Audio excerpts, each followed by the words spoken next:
The 2024 campaign trail is taking a pit stop in South Carolina for a big football game. Former President Donald Trump is at tonight's Palmetto Bowl between South Carolina and Clemson. The latter is the alma mater of one of the biggest GOP opponents, Nikki Haley. Campaign correspondent Libby Dean is in Columbia, South Carolina, as Trump hopes to take supporters away from Haley as she moves up the polls.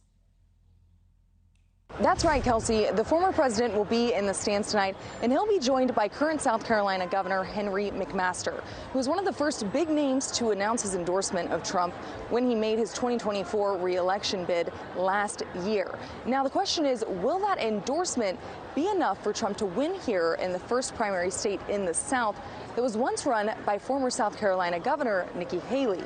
As USC and Clemson battle on the gridiron, a different rivalry playing out on South Carolina's political field. Former President Donald Trump swinging through the state Saturday, shoring up support with GOP primary voters at the biggest game of the year.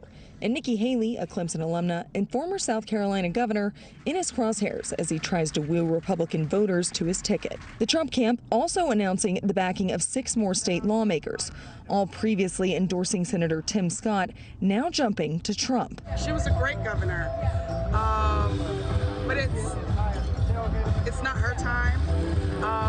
We love Ron DeSantis, but it's not his time either.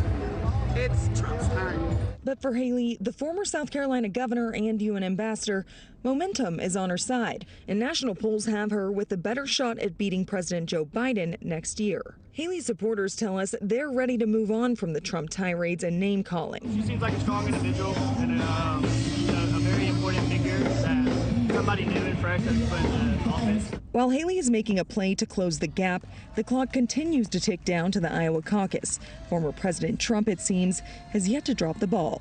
While tonight's rivalry on the field will be over in a few hours, this rivalry between Trump and Haley could stretch on for months. But the South Carolina primary is set for February 3rd, just after the New Hampshire primary, and of course, the first in the nation Iowa caucus is just 2 months away. Kelsey. Thank you for watching. Go to newsnationnow.com to find News Nation on your television provider. And don't forget to click the red subscribe button below to get more of News Nation's fact-driven, unbiased coverage.